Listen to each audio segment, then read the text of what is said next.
bato ya Bobby Wine ya Chameleon ne Bebe Cool eyinza obutabaawo omanyi lwaki beeyagala era ejja kuba just music show beeyagala Chameleon tasobola kukola show n'atawa Bebe Cool meeza Bebe Cool tasobola kukola show n'atawa Chameleon meeza wakiri bbiri okitegedde kyegezaako kugamba nti bato yaabwe eyinza obutabaawo kubanga tewali kigifuweringa tasobola kusinga maama w'obukulu ne bw'okula n'oweza emyaka 9 oli ku YouTube channel agaliwo tuula kalira emboozi egw'amakerenda amyuka meya w'e Makindye Ssaabagabo omukulu Moses yazikubyemu ne zaaka era ng'ali mu kutya okw'ekika ekyawaggulu embeera eva oba emberebeze eva ku kaabuyonjo omukulu ono agamba nti oluguudo lw'Entebbe okuva e Kampala paka okutuuka Entebbe ku kisaawe tewaliwo wali kaabuyonjo ya lukale yadde agamba nti ekirungi ye pulezidenti ayina eyiye wabula yeebuuza nti bo baminisita singa bazitoowererwa wakati mu lugendo bayinza kukola ki ali mu kutya okw'ekikulu ekyawaggulu byamyuka meeya w'e Makindye Ssaabagabo omukulu Moses kwe kutya okwo kwalina ku luguudo olwo sole ekyanaku nnyo nnyini ddala abasiddi omusunsuzi lyerinnya eryange agaliwo omukutu kwetuli nga sinakwa mwami Obote njaga kutegeeza essomero lya Agape Christian School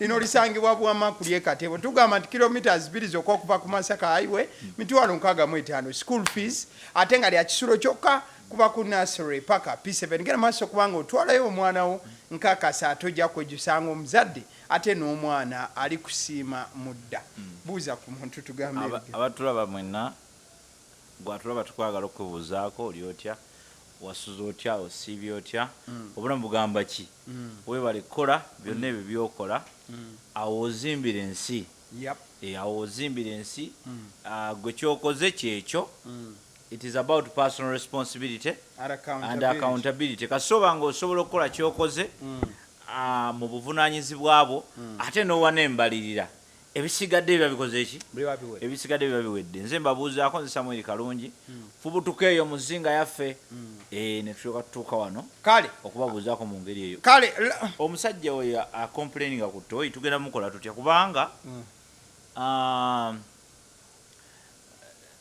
lwaki kubanze ndowooza abasajja abantu twabawa gundi twabawa minisita babanga baminisita bebamulumisa omutwe nga si bantu bakukyalo nga baminisita bebamulumisa omutwe akole ki amanye nti abasajja abo baminisita bonna twabawa gundi lidika kati lidika okuva Entebbe anti agambye bw'ozitoowererwa wakati awo waddeyo lidi eyinza ova eridinga naye nga gwe gweridinga oyebyeyebye nga bakola ebyomugenzi ate omugenzi abiriga tebamulaba kimala kati yagenda n'agira naye omusango gwali mutono nnyo n'okumusonyiwa ne bamusonyiwa bamusaba nusu 7 kali 7 n'awaayo omutwalo ne bamuddiza balance 13 naye waliwo abo bentera okusanga nga batadde ogupande ogunene bw'okufuukana emitwalo 7 fayini emitwalo 7 kati walowooza emitwalo 2 lumu nali nfuga sayidi eno muso gwali gunnuma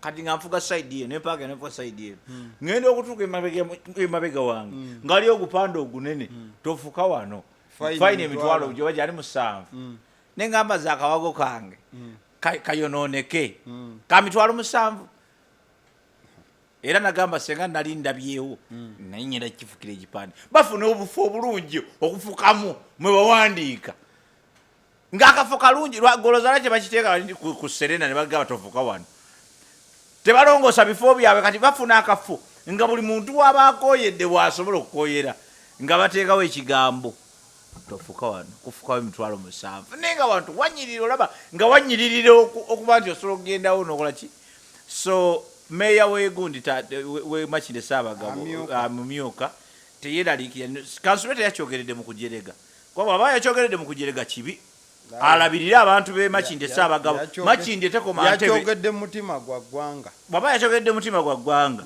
Makindye alumirirwa eggwanga bw'abanga alumirira eggwanga alina obulumi Makindye tetuuka Ntebe okyegedde afe nnyo ku bye Makindye tekijja tujjukiza abantu ati ye yalumiriddwa ba fellow citizen ba fellow citizen ng'alumirira baminisita ezo emmotoka ennene omanye bibeera mu mwezi emmotoka ennene ze bavuga oyinza zibeeramu.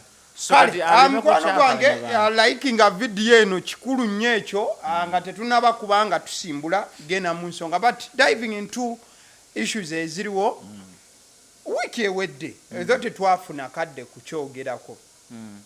Nalaba omukyala Cinderella Sanyu ng'agenze maaso n'okuba nga akyazibwa yali agenze Sudan.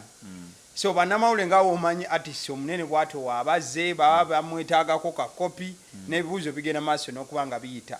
Baamubuuza ku kya bato baagikolera mutima Kyandoya n'agamba baagikolera mutima mubi like ye wulira nti bato eyo ye nga Sindi agamba yagijjamu mutima si mulungi okitegeera agamba nti ekituufu tayagala Sheebah yagala oyo muwala simwagala agogo ge mazima gakole ki gabe at the same time na bragging we naagamba kuba teyali mu Uganda naye bannamawulire beeri n'abagamba oyo omukazi namuyamba myaka 2 ng'ali akunze nze gwatambulako nze muyiiza buli kimu ekiddako and all that.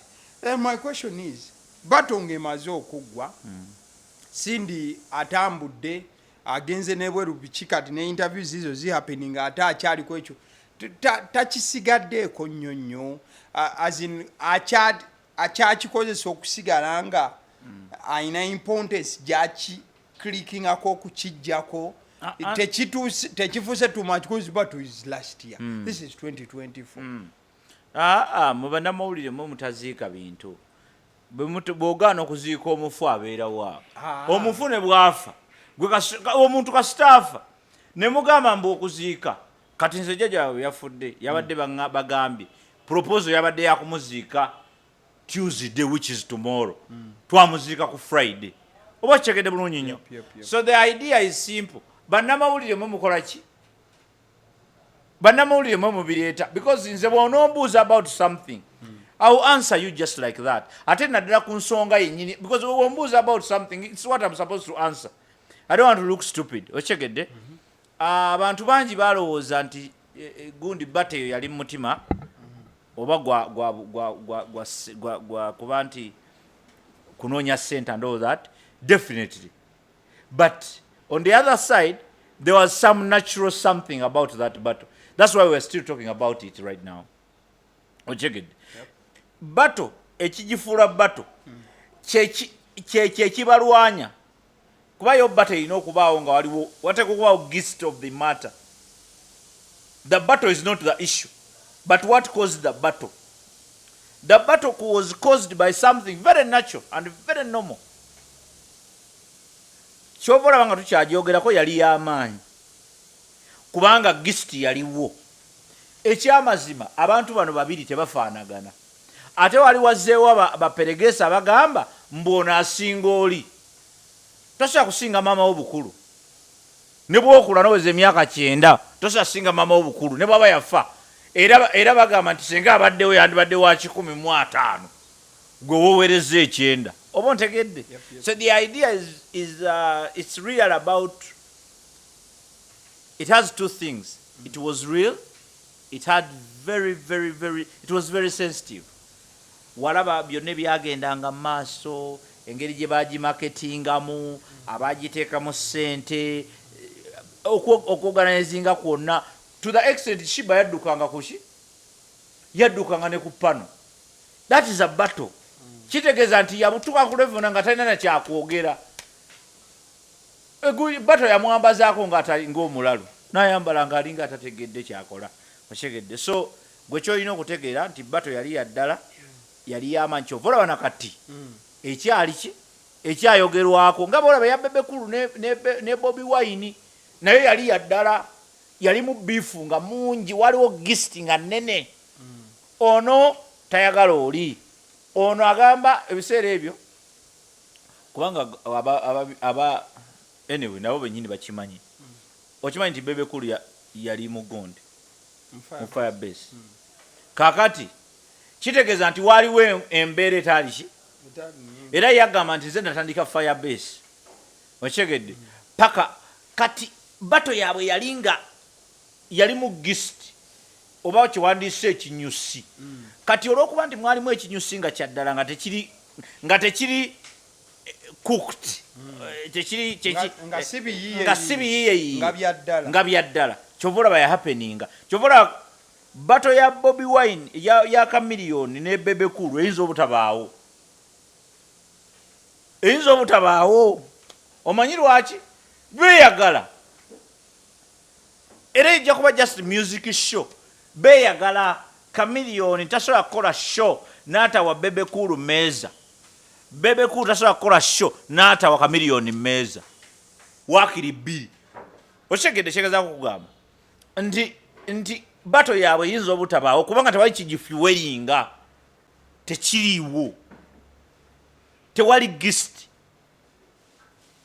naye ya Bobi Wine ne bwoba ogyagala leero ne Bebe Cool ejja ne bwoba ogyagadde leero ejja ate ng'erimu obusungu buyitirivu eyinza n'okubaamu omusaayi oba okitegedde bulungi nnyo so lwakuba nti ffe ebigambo tubyabusinga ne twogera ebigambo olumu nga twogera ekigambo naye ng'ate si kye tutegeeza nti emirundi mingi abantu boogera battle naye nga tategedde what is a battle kitegedde battle just by saying a battle it's a struggle between two parties kitegedde so there must be the reason for struggle between two parties kyova olaba nti eya Sindi ne Sheebah yabaawo ono ye yamentalinga ono n'amwefuulira ekyo tosobola kukiddukamu you will have a battle a serious one and a good one. Sheebah still abadde mu interviews yes but Sheebah last time when she was at NRG Sheebah yagamba nti Sindi you have to credit me so much na kuddiza amaanyi na kuwa lifeline ekyo twakimugamba nti gwe kyogenda okukola kwejjako crown ye ya Queen Kama ogikwasa oli era senga yali mugezi yakyagenda mu battle ekyo twakyogera wano we mentioned it netugamba you are going to let that woman reclaim her position naye bw'anaagiclaiminga n'agikwata bw'ati mu ngalo ojja kubulwa ne boonywa amazzi ze Sheebah sikyamulaba ku bipande sikyalaba yadde ka posta ne bw'oscrollinga ku Facebook yadde waya simulaba sinawe mulaba ayimba so nga ate ennyumba ze weeziri naye yakwata position ye n'agikwata mu bitiibwa n'agiddiza nnyini waayo ye n'akivaamu gyali ewaka era kati Sheebah ekintu kyokka ekiyinza omumuzza engulu kiryaki Sheebah afune omusajja tolaba nti yalayira mbu talifumbirwa afune omusajja amukube mu kamera nga olaba gundi bwe yafuna omusajja ani gundi Sindi muveeko Sindi ye yakitereeza nga bwolaba gundi bwe yakola omukyala gwe bayita ani mukyala Sebunnya kati Rema kati Rema ali ku level ndala kuba gundi Sheebah byonna abikoze bino byonna ebyawansi abikoze okitegedde kati yeetaaga okufuna omusajja nga mbooko ng'ate waddala alinamu n'akasente n'amukuba mu kamera n'ayanjula n'amwanjula Sheebah oddamu okumuwulira nga show yetugiyingirira millionaires awo kubanga ennyimba azirina buli kimu akirina kati teetaaga kuba nnyimba mpya kati alina kukola bintu bipya afune omusajja because behind every successful woman there is a man behind every successful man there is a woman that is the only way otherwise kigenda maaso kati ekya Sindi gwobuuza nti lwaki Sindi olowooza takisusiza beef is beef okitegedde mwe bannamawulire munasigala nga mumubuuza alina okwogera ekigambo ate n'ekigambo kyewayogera luli kyenayogera luli omuntu yenna ategeera we respect people who respect their words nze kyemba nayogedde kyemba ntegeeza oba kikyamu oba kituufu kyemba ntegeeza I don't care gwe it is about you because I have my scientific analogy sogerera mu feelings kyobula tetulina mikwano mingi kubanga leero ndi mukwano gwe nkyasobola okukola ki osobola okukola ensobi nenkwambala ate bwe nkwambala saagala okitwale bubi. It's about what? It is a scientific reasoning approach. Scientific approach. Tusobola okubeera abamukwano wabweru wali naye wano tosobola kunjogeza kikyamu. Otegedde kabaka wedde tosobola kuŋŋamba muze baasi ndikyaliwo okeraba oti kyovala nti ffe zino essimu tetuzikwata ez'ekikulu ekyo. Alo njagala njogere kweno ensonga nga gwe ngaani are you stupid? Gwe oyinza okumbulya ekyokwogera gwe jjangu okyeyogerere kwata essimu yo okyogereze nkyogere lwaki kyoyagala okwogera ate oyagala kigamba nze nkyokugamba ntya gwe ndagabula zi projekiti gye tutambuza ongambe nti projekiti yiino ontegedde nkubuuze lwaki ogirimu nti ABCD lwaki oyagala nti ABCD bwe nkitegeera nenkyagala nga nkisapootinga ni my own way ne byenkyogerako si gwe olina obbiŋŋamba ontegedde tolina kusooka kuŋŋamba oba tolina kusooka kumpa amagezi ku ekyo osobola kumbuulira kiki kye tuliko lwaki tukiriko bwe ndaba nga kitaalinga ne principles zange ng'omuntu as a community expert nga nkiyingiramu mu mbeera eyo so si mbwoŋŋambye halo bati njagala oyogere kwena ensonga gwe ŋŋaani gwe gyeyogerere waliwo gwe bagana okwogera so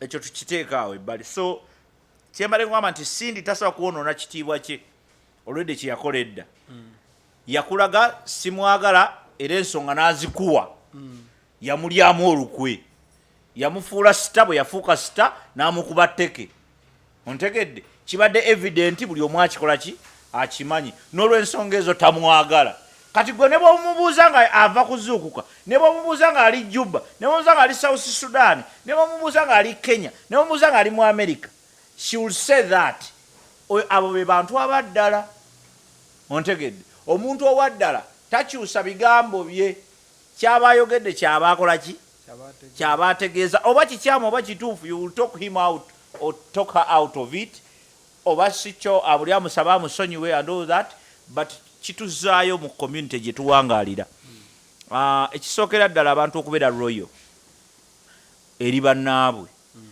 gwandaba let me tell you nti being royal is one of the good things that you can ever be. One kiweesa ekitiibwa okubeera royal omuntu agamba nti bw'odiringa ne Rashid oyo you are sure bw'odiringa ne gundi oyo toli sure enkyayinza obutajja. So royalty is key. Much as I want to tell you mwebe tuli royal too nti royalty is not permanent. Kochegedde royalty is not permanent. Royalty is like a car, it has to be serviced. Sisobola kubeera royal to you nga gwe you never royal to me. Nga you're doing the opposite. Yes. So royalty is typically it's not permanent at all. So tell you omuntu ali royal tiabaso yogolaba ali royal. Loyalty comes on conditions. It comes first of all oyina okuba nga oli royal mugwe you are committed, because when you are committed and straight then you can be royal. So omuntu asobola okubeera ne components of being royal neta asobola kubeera royal asobola kuba ne components si zonna ezifuula omuntu royal kubanga gwolabye ku bakazi afumbye wano n'afumbawo omwaka ogwo n'agenda n'afumba ewomula n'afumba emyaka 3 okitegedde. What is the point? Ono musajja mukazi mulungi naye abasajja baafuna babi ontegedde. Ono musajja mulungi naye abakazi baafuna babi. We have men, great men abalungi ennyo okufumbirwa ne bagwa ku mbaki z'abakazi n'ayenda n'ayenjera ne mu ffumbiro okitegedde. Omusajja n'akwata ekkubo n'agamba bannange mmwe mukanda gamba naye abaasi ye abakazi bebe banoba kiki. Kumbe is a good man, he makes wrong choices. So it goes back to your royalty. Nti gwe Sheebah wabanga gundi yakuyambako simply be royal. How? Kyengamba no bwaba yakuyambako simply be royal at that time naye kati engeri gye baayawula sigamba nti kati abeere royal kuba takyali mu kampu ye ontegedde but baayawula ontegedde kati nze nkuwa analogy eziyinza okuba nga zaavaako ki kubanga ffe tetumanyize simanyi ekyegedde sindi soogerako naye ku about Sheebah ontegedde era sisobola musinkana ne mubuuza Sheebah kuba nina ebirala ebyokumubuuza bingi byenyinza okwagala okwogera naye bingi ebisinga okudiscussinga Sheebah ne Sheebah bwe mba musanze nyinza obutayogera ku sindi because bwe mba nena kwa kusinkana Sheebah byenyinza okwogera naye birala nnyo okusinga okwogera naye ku sindi so simanyi but ebyo bye bitera okuleeta obuzibu obeera n'omuntu kyaliiwo omugaseeko ate oluusi n'omugattako nnyo ate ye n'akuyisa bubi okyegedde oba n'akuyitamu akanaana that's being what not royal kakati ate n'oli on the other side it is also opposite oli ayinza okuba ng'akuyamba naye ate ng'akuyisaamu amaaso n'onyiiga so it has to be both ways 1 2 it has to be respectful 3 royalty nga bembagambe it is always serviced olina ogiservicinga kati tetusobola kusalira muntu yenna musango nti oba Sheebah gwe musobya oba sindi gwe musobya but I love the analogy and I love the fact that they have all stood their position buli omu agamba sikulinaako ki kati bwe kiddayo ku battle gye baakola it was a real battle kyovula ffe bwe twalinga tujoga nga tubagamba nti battle nkugambye eya Chameleon tejja kuvaayo eya Chameleon ne good ne Bebe kulu bamukwano nnyo kati banoonya ekibafuula ekikola battle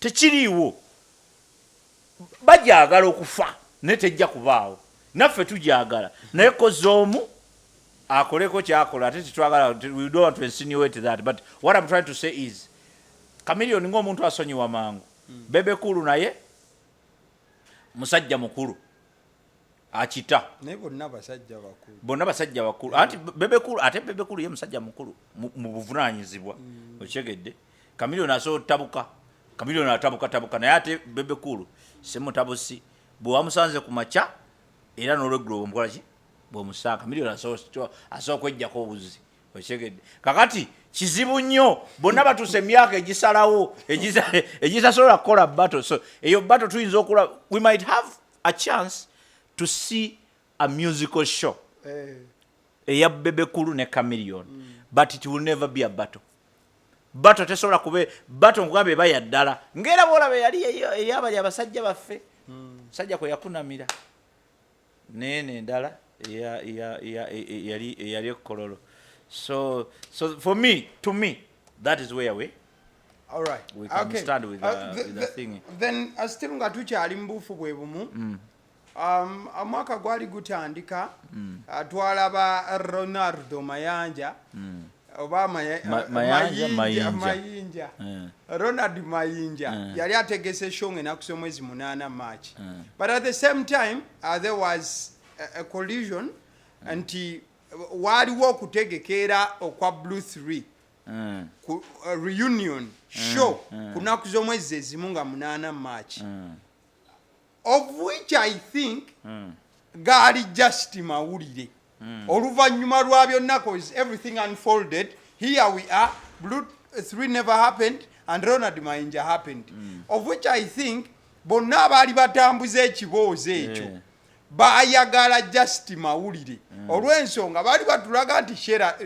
was it Serena nga bonna batulaga nti Blue 3 ate batulaga ne Ronald ki and there were two different shows. Later we got to know that it was Ronald Mayinja confirmed and sealed enaku z'omwezi 8 March and the show happened twagira abane Mayinja namulabye nga alina musanyufu agamba yali takisuubira gundi it was overwhelming then away from there twalinawo ekyo nakyo kyasigala that was Blue 3 yalina okuhaving a show so World War reunion this time round confirmed and sealed enaku z'omwezi 22 June if I'm not mistaken enaku z'omwezi 22 June Blue 3 reunion baconfirminze signed and sealed n'empapula bazitaddeko omukono buli kimu kiri ready tugenda having a reunion kati ya eyo Bruce episode 2 egenda kuba episode 2 eri kalika kano ke walaba wali ku gundi just yali mbeera wulira atusooka owulirize anti kankunyonyole engeri enu waliyo era people were very happy nnyo ku performance yaliyo but engeri gye kyategekebwawo it wasn't something ekyali cooked nti kirangiddwa kikoze kitya it was something simple. What are you talking about? I'm telling you. It was almost like sky. Yes, I remember very well that show. Abane bakuba ne sekukuba yenna. But this is Katieno Boje baita reunion. Muli banyomi. So bagamba abana nga bakola ekintu ekyetabu. This time bagamba this is the reunion, okay. 22nd June. Yeah. What do we have to expect? Echirala. What do we expect after? So show bagame bagena kutu. I think everything moves around time. Obudde kintu kikulu. Time goes by, things change, things do that, these unfold, and so obudde kintu kikulu. Yes sir. Kakati obudde butuuse kubanga abawala baali baana bato. Buli omu n'agezaako bye yagezaako. Sindi n'agamba baamukuba ekikono ne bamugoba. Kuba yagamba yali agenze Canada. Yali agenze doza Canada oba France for holiday. Basically baali basaze baali bakoze okusalawo okusinza ku story ya Sindi. Waliwo betrayal. Kanneme gena mu details. Waliwo okuliibwamu enkwe. Ontegedde. Ekyayogeddwa kirala mwa communicate nze mu group WhatsApp ate wali WhatsApp eri underground. Ontegedde. A WhatsApp group in a WhatsApp. Waliwo WhatsApp group under WhatsApp group. Ate nga eliminating abantu abamu. So that was the scenario. It looked like that. Exactly. According to Cindy, actually. You can review her interviews. Yep. So now that the time has come, obudde ebiseera ebisinga bujja bwe buti ebintu bikyuka.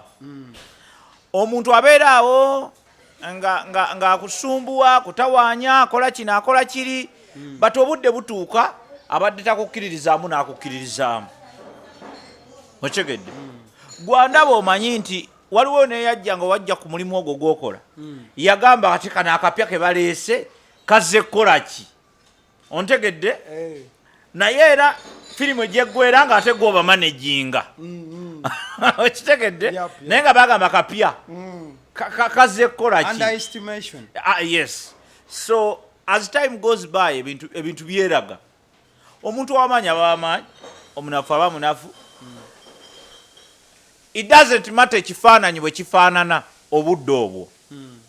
Omuntu ayinza okubeera nga olwaleero afaanana nga atalina makulu. Nze ntera okugamba abantu nti tonyooma bantu oli bw'aba tagassa olwaleero muleke abeere mu mbeera ye ey'obutagassa ajja kugassa enkya. Togezaako kulowooza nti bw'atyo bw'agenda okubeera kubanga gwe si gwe olina akasengejja mulala yakakwata. Ontegedde bulungi nnyo. Abamu batono abakitegeera ekyo. Abalala balowooza nti bo be balina obusengejja. So kakati bw'obaako mu position yonna y'okunyigiriza bw'olaba omuntu abantu beeyisa obubi, it happens for a reason. Now going back to Cindy. Cindy essaawa eno is a reason lwaki it is even possible, because they can reunite with someone big. Okyegedde eyali alabanga Museveni nga bali mu kirasi batudde ng'agamba nayo natamanyi bintu. Omanyi njagala nnyo Mwami Museveni lwa nsonga bbiri. President Museveni mwagaliza ebintu bibiri. He's a true example. Tewali muntu yenna yali awangaddeko na President Museveni agamba nti omusajja bwe twali tusoma ye yali asinga. Ffe tulina abantu baffe wano abanyiiga. Wulira tulina abantu baffe wano abanyiiga. Basoma nnyo bayivu naye kati babeera mu Serena nga boogera ebigambo ebigumu about the man. Naye bwe yali agenda mu nsiko bagamba akakalaalo bagenda kattira mu nsiko kalekeke epange ono Obote asaaga. Okyegedde. So the idea is very simple. Kunyoomereza. So bamunyooma, but finally now olaba nti essaawa eno bagenda ku reuniting. So why is it important for us to think about it? It is important because it is going to happen, and it's going to happen very big. Nze yalabako ekyali ku Sky. Era nze kyobola mbadde nkugamba eno, this is episode 2. Abaana abo baali bamanyi okuyimba. Wali bali mu testing 1. Abaana abo bamanyi okuyimba. Kakati ate tebamanyi kumanya kuyimba kyokka. They are good artists. Yes. Rolling. They are good artists. Ekirala balina audience. Okitegedde? Ekirala balina ki? Audience. Balina audience. Remember, music mwamutta. Ebyo ebintu byonna bijja as an example. Those are signs. Actually, they are signs that music yafa. We are craving for good music. That is why stuff like that are happening. We are bringing back those people because abaana baali bayimba ebyaddala. One bayimbanga stories nga zaddala, bayinanga storyline nga ngumu. Oli ayimba oluyimba ng'owulira storyline nga yeyo. Ng'oyimba owulira oluyimba n'owuliranga ddala omuntu ayimbye. Olwaleero muli kuyimba nkudi. Ontegedde muyimba kwepiikya. Ontegedde. Bino byaddala omwana wa nkudi. So katyengeza kuga tontwala yeyo. That will be another day. Tontwala yeyo. Don't. Little Pazo. Oli musajja mubi. So kikyengeza kugamba nti music yakola ki? Music yafa. Kati mu music okufa tetulina option. Yes sir. Either to listen to what we have or to go back and listen to the old music. Ochegedde. Tewaliwo ensonga yonna lwaki bandibadde balwanagana n'okuzza Blue 3. But because when you think about it, tewali muyimbi kati lwaleero goyinza kukwata n'omuyimbisa byaba. But I think it's going to be a reunion of a show, not the whole. Reunion yabeerawo dda. Kati this is episode 2. Ekisookerwako twali tubalagako eki. Wali kyali kyakutulaga. Kyali kyasooka kukolaganirako wamu. Tukyasobola sinkinga. Tikatusinkinga. Kati reunion already yabaawo. Behind cameras. Kati wano bagenda janiveiringa omulundi ogwokubiri. Because bakirabako nabo. They got a lot of support. They got a lot of there was nothing like criticism. It was beautiful. First of all, the show was good. Nice music. Ababikola nabo benyini abasajja bana bakuba band maestro band. Maestro band. Nabo balungi nnyo. Entegeka n'entegeera yanjawulo nnyo. So they are very classy. So it was good. Kakati mumbere fanana bwetyo. The reunion was already there. Kati remember ate n'okubeera n'abantu abatuufu kati. Because the people who are managing the reunion are better people possibly. Ochegedde. Who can put all these brains together and they have some good music. And they were good artists. And you all know. Exactly. These were very beautiful artists. Very beautiful, very good, very nice, they are the best. Kakati obudde buno bwe twogerera. Tewali music asobola bali placing. The best way to do it, bakomyewo bukomya. Ne mu magye mubeera mu reserve force. Ebeera yeeyo musajja bali ku nnimiro ne bamugamba wa Vietnam kitabusi. Kwata mu by'okutoga ne mu training ya myezi 2 tugende tuddemu tukube mundu. So musically, they are reserve forces. They are reserve forces. Tubalina abayimbi baffe. Era mmwe bano abayimba enkudi bagundi bakwepiikya baani. Little Pazo. Temulowooza nti mmwe ba musician. In Uganda. Ebyo bye mulowooza nti mmwe muyimba. Tulina amagye. We have magye. Amapangise mu music. Agagendo tukola ki? Otudaabulula mmwe nga mutuyimbira bad music. We are going to bring back Bruce 3. We are going to bring back those people. Bajja kutuyimbira music. Ronald Mayinja is back on board. Little Pazo yaga nti enkudi's inspiration. Auntie, no. Little Pazo is a victim. Is a victim of stress. He's a victim of stress. He's a stressed artist. Yeah, he's a stressed artist. He's depressed. He's not depressed. He's just stressed. Alaba music tatambula and all that. Kakati anoonya kitambula. Abagambye nti Kakati we tubayimbira nti mujje mu nnimiro mulime temwagala. We tubayimbira nti mudde eri Mukama temwagala. Kati katubawe gudi. Amma ba creative artists mwenna. Oba owandiika muzannyo, oba owandiika mwenna abawandikira theatre, abawandika firimu, nabagamba dda bad. Oba ekibi kiba kibi. Yes sir. Oba misana oba kiro. Oba kireeta ssente oba tekireeta. Okyegedde bulungi nnyo. Tetusobola kutambula nga binyira nga twewunzise tuti nga tutambula tuli tuti nga tuwunzise ensi. Tetusobola. We cannot accept. So bad music is bad music. Oba bamuwuliriza it's bad music. Oba tebamuwuliriza it's still bad music. Naye tubagambye mmwe bwe muyimba enkudi tulina abayimbi abagenda bali pulesinga. Whether nze tobimbuuza ebyo byakasasiro. Whether you want it or not, we have an option. Mwe baliri puzzle. We have an option. Don't think that we don't have an option. We have an option. We have supported you. We have an option. We check it for you. Tulina option ya mwe bulungi nnyo. Omusajja muyimbi w'eggwanga yayimba genda ogule emmotoka. N'oyimba ebyo ate n'obi defending n'amagezi amangi nnyo. Nze ntera okugamba abantu lwaki mukola ebintu eby'amagezi, lwaki mukozesa amagezi mangi nnyo okukola ebyekisiru. Singa owulira statement yazzeemu y'amagezi nnyo nti yataddemu amagezi mangi nnyo okunnyonnyola ekintu eky'obusiru. Kati yagenda mu studio n'aka producer Little Puzzle yagenda mu studio n'aka producer osibera n'osebo bulungi. Muli mutyeno. Muli mutya. Oze lunabe. Kati nze lunabe kati gwe mbuuza. Esibyeta no producer. Yeza producer. Gwe producer.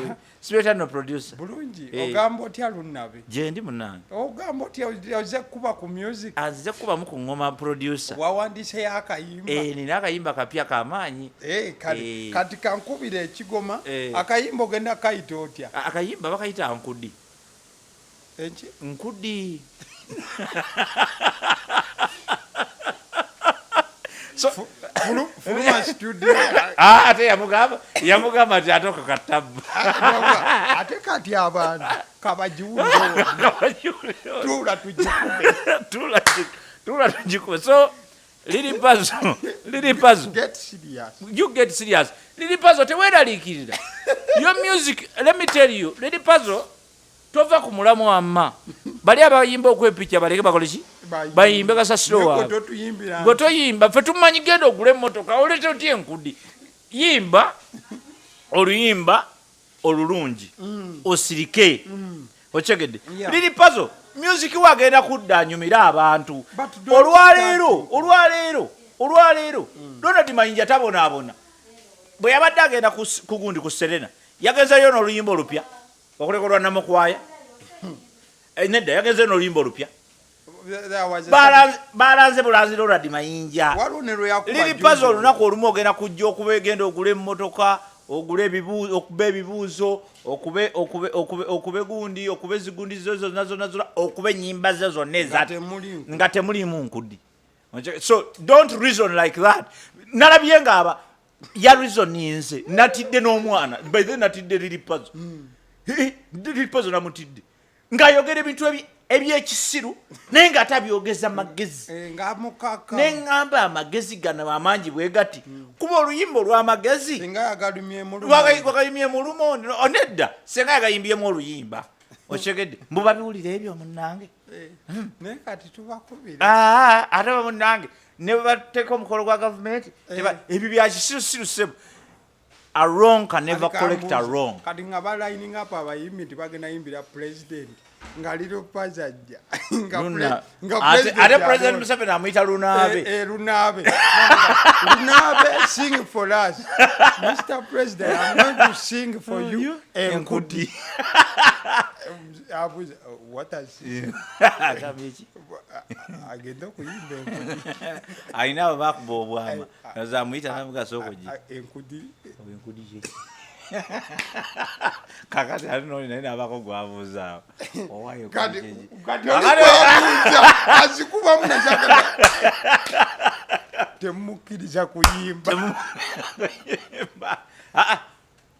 wewe toka kutyobola eggwanga so sebo lunaabe omanyi president yagera omanyi liri puzzle ze mwagala nnyo liri puzzle oyo y'omu ku bayimbi era ze we nafuna obuzibu ne liri puzzle wali awantu awo we baali balwanagana ne gundi lwe baali balwanagana nani lwe baali balwanagana ne Suna Beni nga ndaba reasoning tebikwatagana I mean byali tebitaalinga bulungi naye nze lunabe mwagala nnyo one nze I respect people abavudde from scratch ochegedde kati sebo lunabe tuyambe gwe kale enkudi yebesemba toleta nkudi party tu bera n'enkudi yaffe yemu oddeyo kuba ennyimba zaffe ziri ez'amagezi gwe tofaayo bano baleke bambuke bagende bayimbire president Museveni bujja kucya nga gwosobola okuyimbira Bobi Wine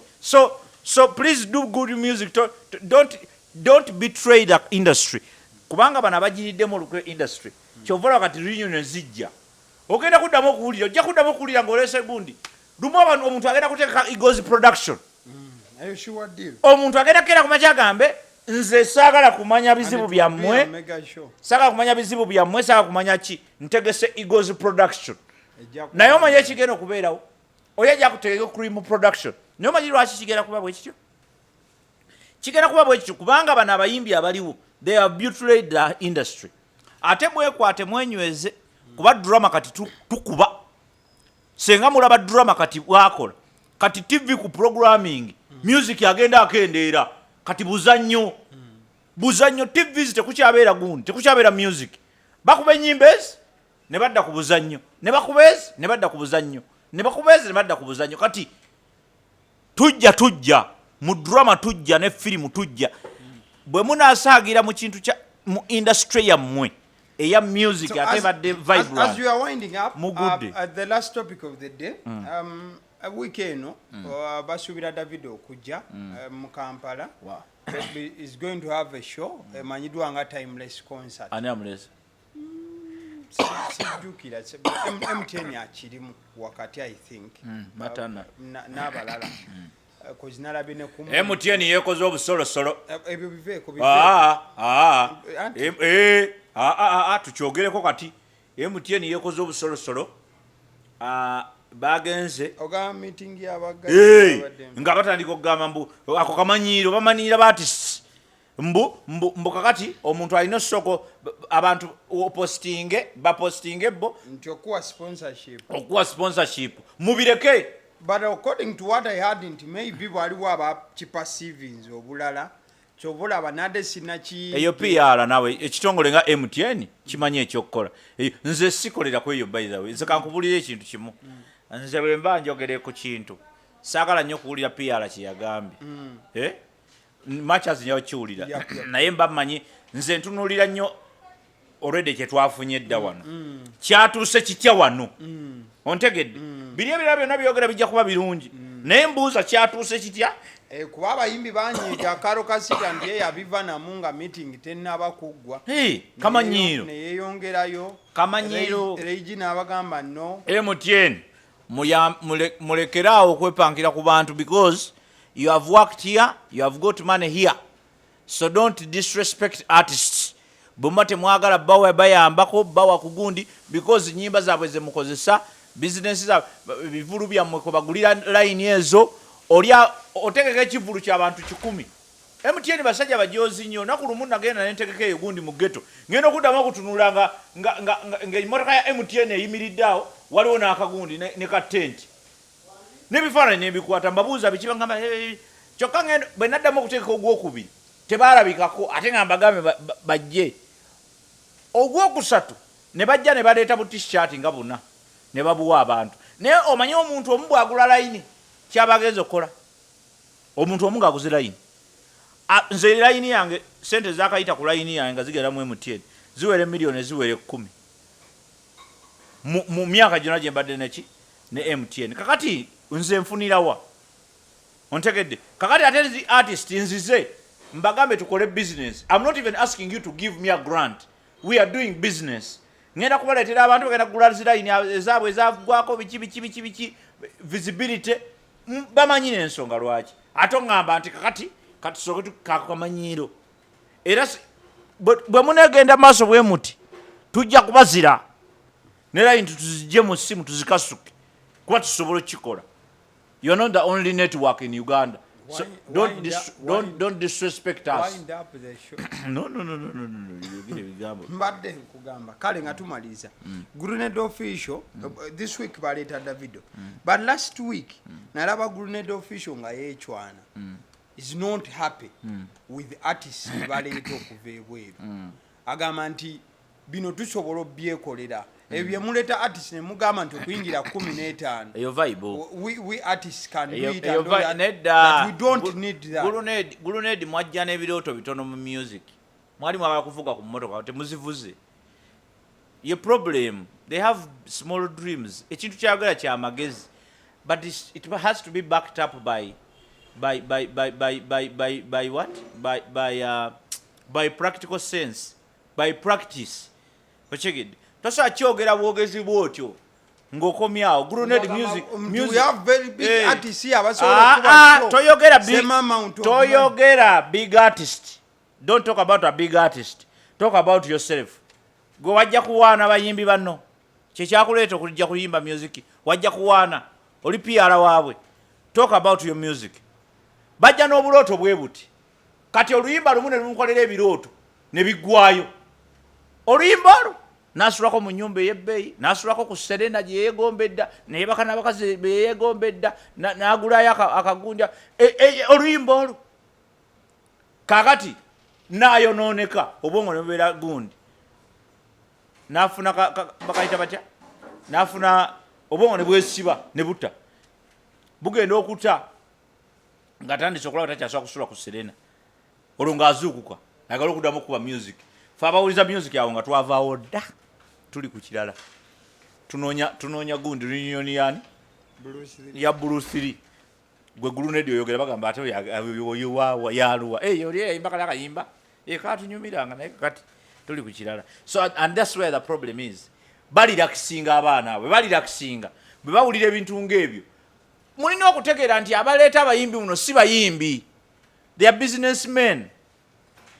Mochegedde. They don't care about you. Tebalina kye babaagaza bye nagambanga gundi. Bye nagambanga abantu bye nagambanga abani. Bye nayogera ngano nga tugugulana nani ne gundi ne Abitex ne Fangon Forest. Fangon Forest nga gundi talina kyatwagaza. Babajjo ne bani ba Abitex. Tebalina kye batwagaza. Baagala kuba buki. Tebalina kye bakwagaza mu muyimbi. Bo baagala business. Ali Alabai bw'aba agenda okuleeta omuyimbi okuva mu America. Tayagala kumanya ekizibu kye tekiri ku ggwe. Tekiri ku industry. Kiri ku business ye Talent Africa. Tekiri ku ggwe. Grenade official. N'obwa Grenade official. Buno. Kiri ku business ye. Kati ekyo senga kibadda mu bwongo. It will be very easy for them to know what to do when and how. Kwechegede bulungi nnyo. So ekyo ekintu ky'okuleeta abayimbi twakaabira wano abayimbi ng'abayimbi baakaaba twasookera kuba DJ mukube ennyimba z'Abajapani DJ ne bavuma ba DJ okubakola bati. But where is the music? Bring the music. Muleese enkudi kati fe enkudi tugikolere ki? Nze sasula miliyoni 10 nyigenda b'enkudi nsobola. Anti ayinza ogisaamu ebirungo. Anti kyekyo. Kakati bwe banga nze njagala ekirongo nkiwulire saagala ate soka kazi nsasula miliyoni 10 ndabo ku epicha. Era mujja kubaliza nga muyimbira wali wansi ku 15 ku mutwalo. Ontegedde. Bebe cool. yatandika millions z'essente mu music industry. Abayimbi baali babiyimbako dda, baali babikolako dda, naye mweno era kuba ntera okyogera abantu ne batabuka emitwe. Ne Bebe Cool guno omulembe yagugula amaaso, okyegedde guno naddala mu bya music. Abantu basooka ne balowooza music waffe wa mu bidandali. Ekisooka music afudde nnyo gwe toyinza kumanya ffe abaalaba ku music owaddala. Okimanyi tetukyalina na showroom ya music. Katunja nkuzaayo ku Bebe Cool. Bebe Cool yasooka okuteeka show ku Serena. Ontegedde. Mweno era bayinza okuba ne ba eri wamala baabikola. Mweno era n'ayogera na ku kintu kye bayita miliyoni yaki? Ng'omuntu ayingiridde miliki? Million. Gwe tewalaba kyali ku mawulire. Simanyi bali ogobera amawulire ebiseera ebyo. Twali tukyali bafarafara era nga naffe tugakugoberera bali tuti. Njagala nkubuulire ebigambo bino. Abantu baayogera. Njagala nkubuulire nti show yajjuza. Awo watandikira miliyoni. Era katulaba kati Serena efuuse ekisaawe. Kati buli muyimbi yagala ogendako ku Serena. Buli. Emubiri Serena. Lulinga omuyimbi ogamba nti ngenda kulimbira ku Serena. Iwobeera mikolo gya gavumenti. Kati olwaleero abayimbi gye bakakasiza. In fact keka ya district kati twasigaza. Yakubye Serena n'agibooza. Yakubye Serena. Because even entry fee. Ne entry fee ya Serena eba nkambwe. Because ekifo kyennyini kya ssente empitirivu. Ontegedde. So that is where we are. That's where we are. So music nkulaga obunafu bwe music industry. Era ba educators abeteeka mu bebali mu bebagala okukulira music. Wuma, UPRS, simanyani. Balina okuzza music engulu. Kuba bamunafuyiza nnyo. Otegedde. Gwokimanyi nti olwaleero tewakyaliwo na showroom ya music. Tewakyaliwo olagirako ku music wo nti waddala. Edda nga music wo bw'ayita mu siriki. Bakubira simu ne bagamba waayo akayimbako bakakubye mu siriki. Oluyimba lw'olukuba mu siriki. Era music yasookangayo abantu mu siriki. Babagamba nga bugambi nti akayimbako bakakubye mu siriki. Kamaanyi. Okyegedde. That was the showroom for music.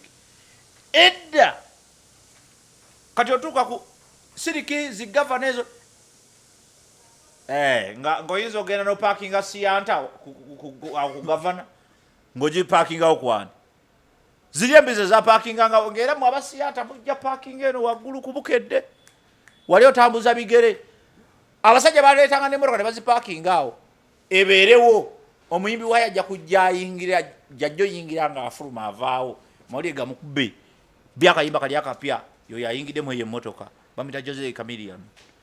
Okyegedde. That was the time when music was meaning. Says ng'oli ayimba n'atuula wansi n'agamba katupakase. Okyegedde. Naye kati oyimba enkudi ani agenda okudda ku ebyo oyimba kwepicha. Who is having all that time? Nga you have to come to the oyina okuba oluyimba atodde mu bannamawulire otandika oddunnyonnyola okwepicha nabadde ntegeeza omanye ekyanyimbisiza okwepicha kubanga no, nobody wants to know. Can you give us good music? Can you give us sensible, not even good music now? We are now looking at sensible because we are talking about community development. Tetusobola kubeera n'abaana kati omwana wange ewaka manye omusanga ayimba ennyimba era jjo waliwo musanze ng'ayimba obuyimbayimba naye mugamba gwe wa nnyimba za Alien Skin ziweddeyo yimba ebyo ebiyimba sooka omalayo za Alien Skin olyoka oyimba ebyo ebiyimbayimba ebitategerekeka. So the idea is very simple. Uti abaana baffe boononeka olw'ebino ebiyimba kati omwana atandika nalabye jjo Felista the superstar.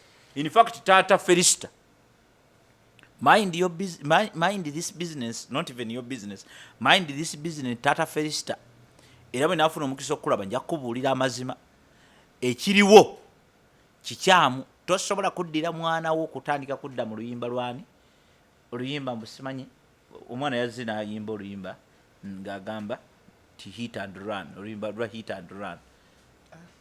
Tosobola kuyimbisa mwana muto oluyimba lufaanana bwe lutyo. Have they gone through the lyrics of that song? That's what I'm saying. do they know? Temutunuulira vibe yokka nti tuvuga buvuzi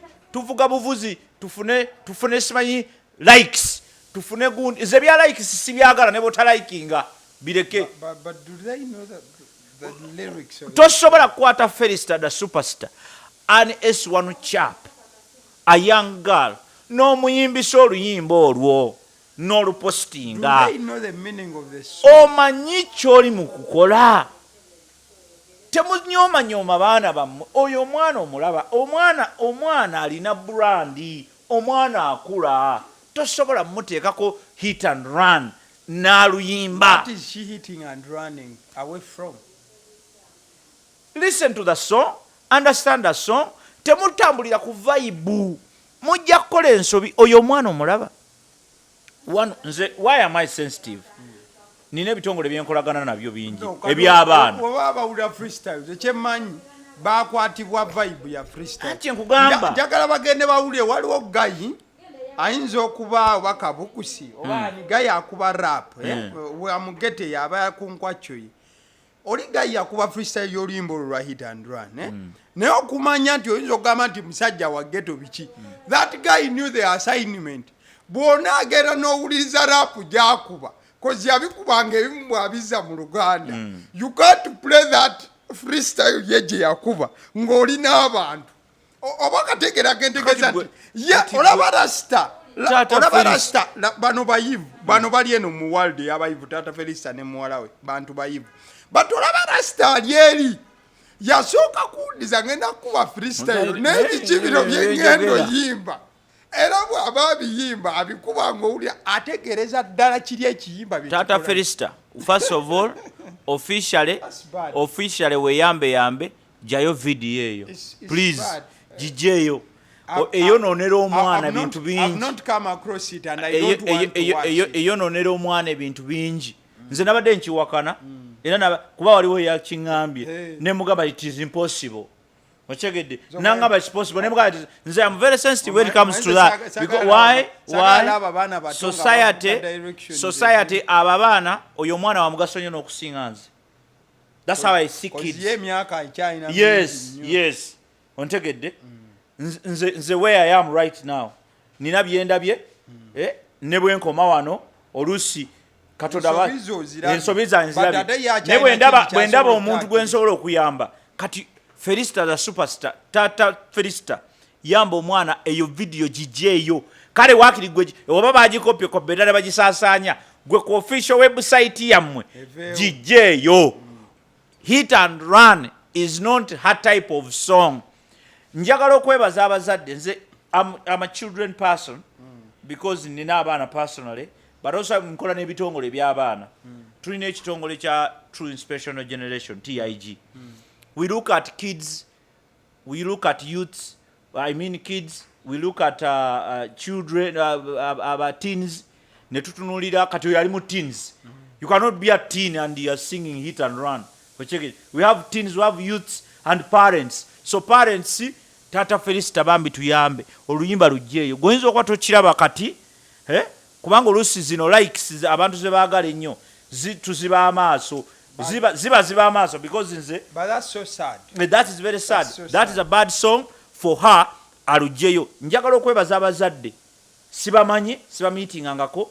Abazadde b'omwana gwe bayita muzadde ono bamuyita omwana bamuyita yakolanga nnyo gundi za Movit so. Baby Gloria. Njagala okwebaza abazadde ba Baby Gloria for having stood has celebrityism or her name. Stature. Oluzungu lungi olwo. Kigambo kyakwa buyogende. Ugambe ki? Nedda kwegamba ki? Nedda leka onjige nze ndi musajja muyizi. Njagala okukwogera mu bantu bayinza okuntya. Bakayita siteti.